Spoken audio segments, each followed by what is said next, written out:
కీర్తన గ్రంథము 4వ అధ్యాయము 8వ వచనము. యెహోవా, నెమ్మదితో పండుకొని నిద్రపోవుదును. నేను ఒంటరిగా నుండినను నీవే నన్ను సురక్షితముగా నివసింపచేయుదువు. దేవుని విశ్వాసం ఉంచినటువంటి సహోదరులకు తప్పనిసరిగా దేవుడు ఈ వాక్యాన్ని నెరవేరుస్తాడండి.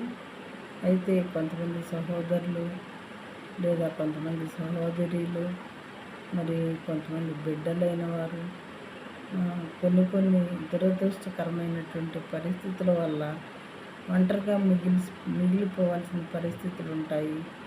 అలాంటి వారికి వాక్యం ఎంతగానో ధైర్యపరిచేదిగా ఉంటుంది. ఇంట్లో ఒంటరిగా నివసించేటటువంటి బిడ్డలకు ఈ వాక్యం ఎంతగానో ఆదరించేదిగా ఉంటుంది. దీని విశ్వాసం ఉంచితే ఖచ్చితంగా దేవుడు వాళ్ళకి ఈ వాక్యాన్ని నెరవేర్చేవారిగా ఉంటారు.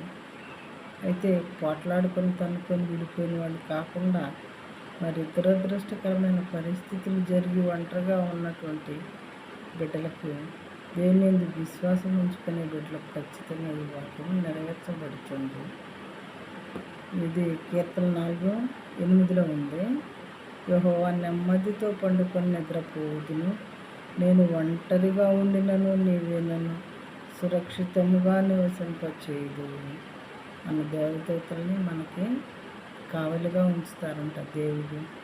ఇలాంటి వాక్యాలు మనల్ని ఎంతగానో బలపరిచినవిగా ఉంటాయి. కాబట్టి దేవుని వాక్యం వినాలి, చదవాలి.